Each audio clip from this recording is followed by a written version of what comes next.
Good morning and welcome back to Tactics Board. Today we're previewing Norwich City's away trip to Wigan Athletic, and thankfully there's a little bit more positivity around the club than there was perhaps a week or so ago after Norwich City were beaten 1-0 by Bristol away from home, and hopefully the travelling support that propelled the Canaries to victories over Preston North End and Coventry at the start of David Wagner's reign can help them to victory at the DW. I believe that's what it's still called now in the Championship. It's quite difficult whenever we go to an away ground. You have to revert to the traditional name because of how often these sort of sponsorships change on those stadiums. But I'm going with the DW. I may well be wrong a number of times during this video, but that's what we're going with. And let's hope that we're correct with the predicted lineup, which I'm going to start with because obviously I usually leave that to the second half of Tactics Board after we've discussed perhaps a tactical nuance that's going to be important going into the game, but I don't think this one's particularly difficult to predict. So we'll get this sort of done with, quickly discuss some of the interesting talking points around the starting lineup, and then move on to discussion about Adam Eder and Josh Sargent and how they might sort of work best as a strike partnership, as they did in the recent game against Hull, which obviously Norwich won 3-1, and that's why I've gone with an unchanged lineup for the Canaries this weekend, with Angus Gunn in goal, Max Aarons at right back, Grant Hanley and Andrew Omobamidele in the centre of defence, Dimitris Yunus at left back, Kenny McLean and Gabriel Sara at the base of midfield, with Kieran Dowell, Josh Sargent and Onel Hernandez slightly ahead of them, and Adam Eder notionally sort of on his own up front. And obviously going back from the back, I think the most interesting selection will be in goal. I do expect to see Angus Gunn in goal. David Wagner didn't face any questions about the goalkeeping situation at his press conference earlier this afternoon, as I'm recording on Thursday evening. But Angus has made two not necessarily significant errors, but certainly noteworthy in the last couple of games. Firstly, letting the ball slip under him for Bristol's goal, the only goal obviously in that game, and then failing to clear before Jacob Greaves scored the opener at Carrow Road for Hull. So probably a situation where a big performance is needed, and one of those where, because of the fluidity of the goalkeeping situation this season, obviously he only came in for that Bristol game after Tim Krul had started David Wagner's first few games.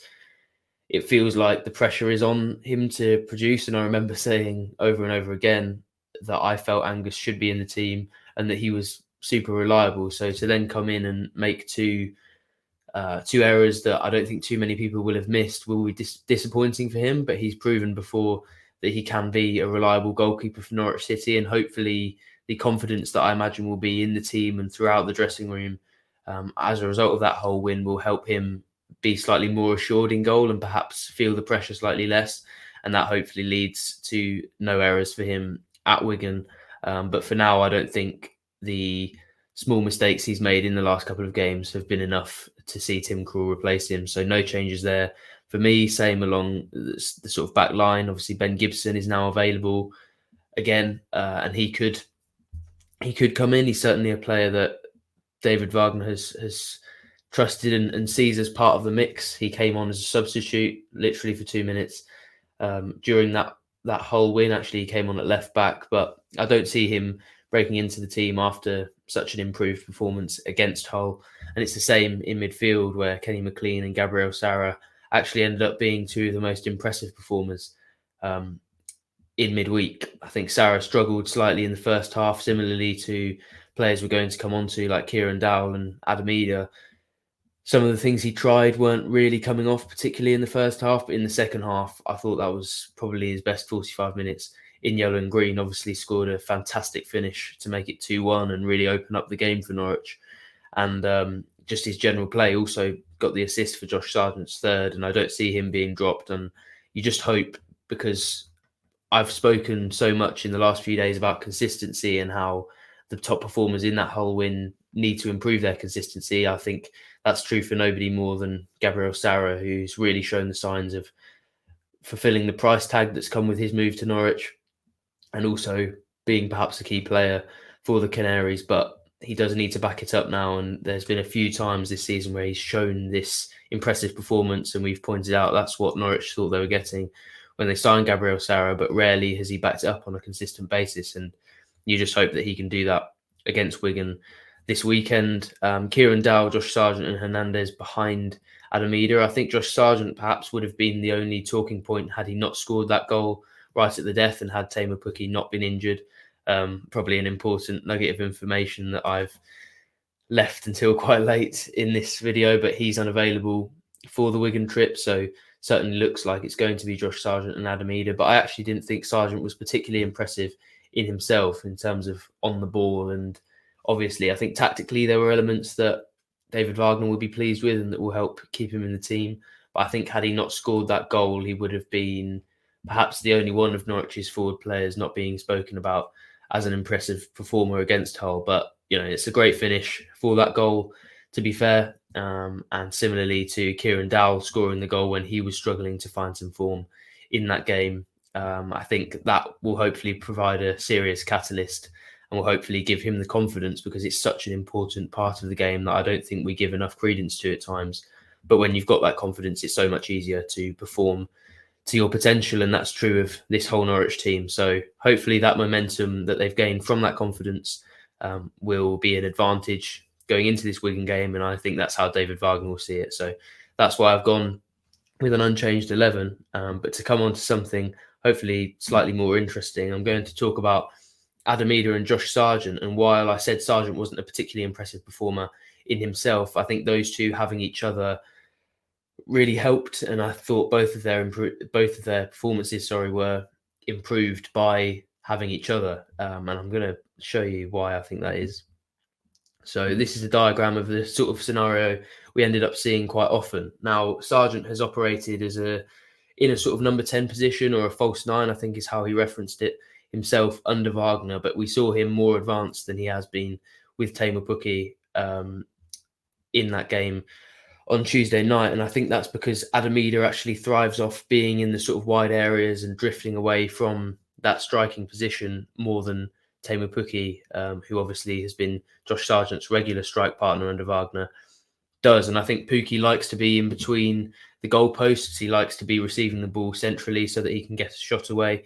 But because Sargent tends to stay central and be that focal point because of his physicality, when Norwich try and play over the top, he's almost always the target. And that means he has to stay central. And Pukki's had to be the one sort of going around him and drifting around him. And I'm not sure that suits Pukki so much. He's a very talented player, and on the ball, he can create danger. But I think where we've seen Pukki most effective is in the box with chances in between the goalposts and where you trust him to finish. And Adam Eder, I think, as much as he can show those predatory striking instincts, I think he thrives on attacking defenders. And I actually wrote it in my player ratings after that whole game.